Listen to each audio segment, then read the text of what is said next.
Buenas tardes. Me uno también a esta felicitación a los comentaristas y agradecimiento a su presencia. Bueno, yo no sé qué decir realmente, ya creo que han comentado suficiente para dar cuenta de este libro.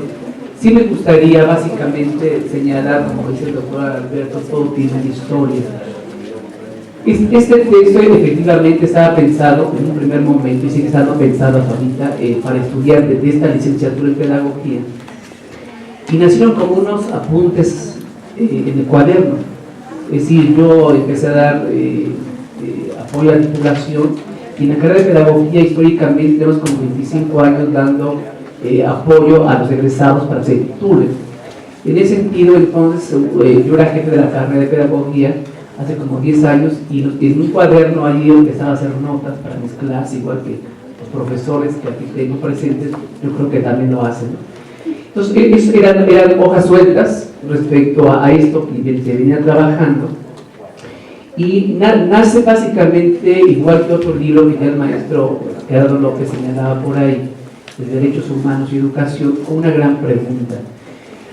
Todo lo que yo he empezado a escribir siempre ha nacido en mis clases. Yo tengo ya 27 años dando didáctica general, después Derechos Humanos y Educación Ambiental, etc. Pero una pregunta que yo me hacía es: ¿quién soy yo como docente? Y yo llegaba a una respuesta tal vez muy superficial. Yo decía: yo soy yo en tanto que soy gracias a la existencia de lo que está enfrente de mí, es decir, gracias a la existencia del estudiante. Yo dejo de ser docente si el otro no existe. Por lo tanto, entonces, esto también lleva a otro tipo de preguntas.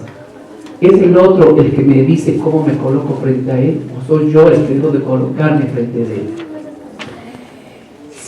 Yo llegué a la conclusión de que es el otro el que me dice cómo me debo de colocar frente a él.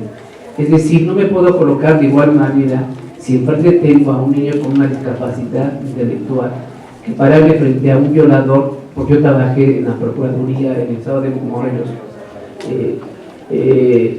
dando clase en posgrado, y tampoco me puedo parar de igual manera, por ejemplo, a un niño de la calle que también hizo un estudio sobre explotación sexual comercial infantil. Yo tenía esa inquietud, es decir, ¿cómo me puedo explicar a mí mismo si no entiendo que el otro es el que me marca el camino de cómo debo colocarme, por un lado? ¿Cómo soy yo?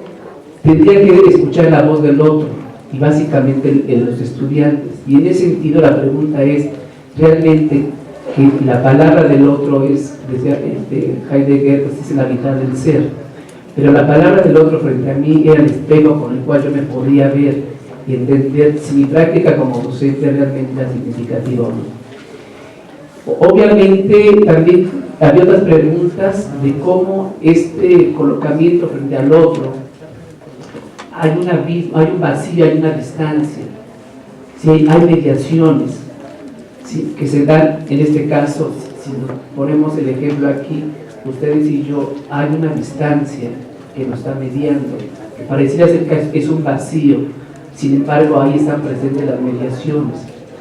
Entonces yo empecé a trabajar esta idea de la noción del tiempo vivido, la noción del tiempo psicológico, entender lo que implicaría la subjetividad, los ritmos temporales, etc.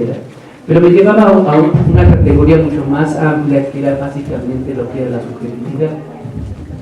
Obviamente, tomando en cuenta que la subjetividad, como se decía una mañana, no como algo cerrado, sino como algo abierto frente al mundo y la vida. Y que entonces la subjetividad representaba la síntesis de las condiciones históricas de ser estudiante en un contexto de la carrera de pedagogía en tiempo y espacio concreto. Y me fue llevando a una serie de preguntas, pero también me quedaba a algo muy importante. ¿Realmente lo que me dicen mis alumnos de mí es verdad?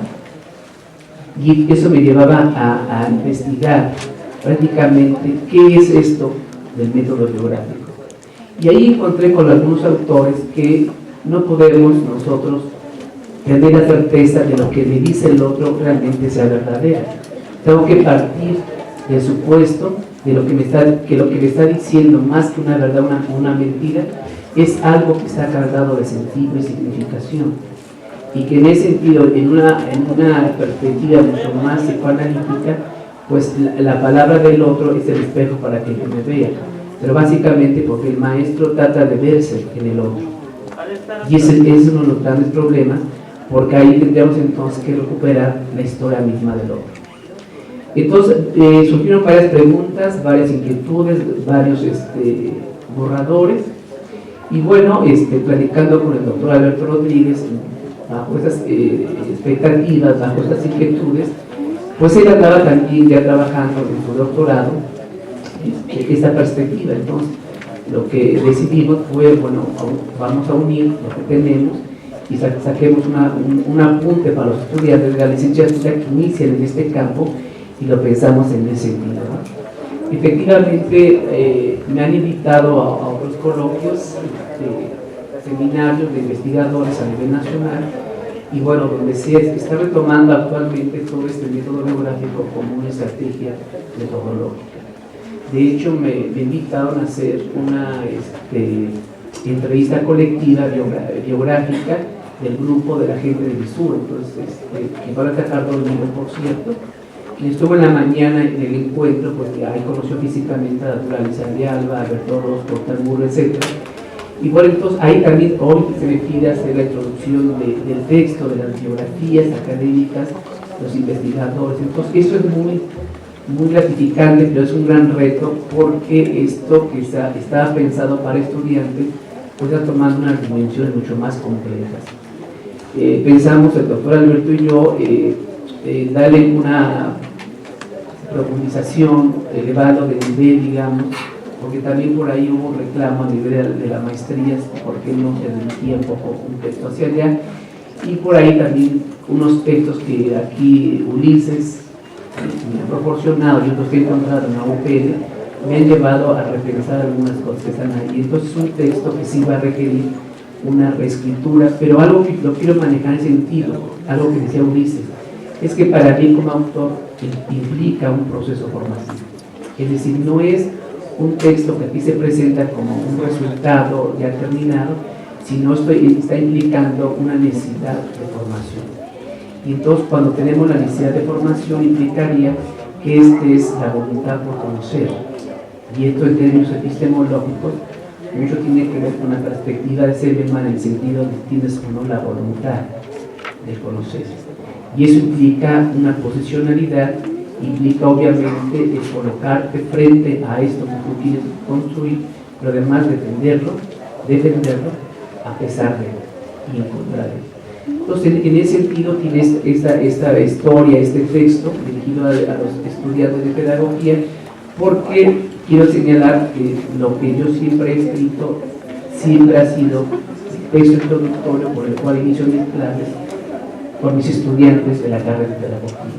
Y esos textos se han ido retrabajando, se han ido reconstruyendo con las preguntas, con las inquietudes, con las propuestas, con las críticas de veras de mis estudiantes, que es lo que me ha hecho otra vez pensar lo que he escrito.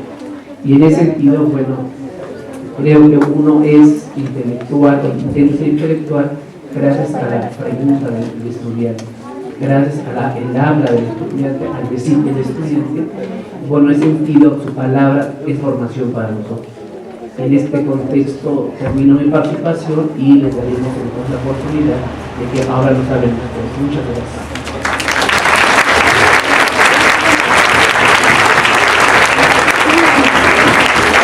Y hablando de mediación,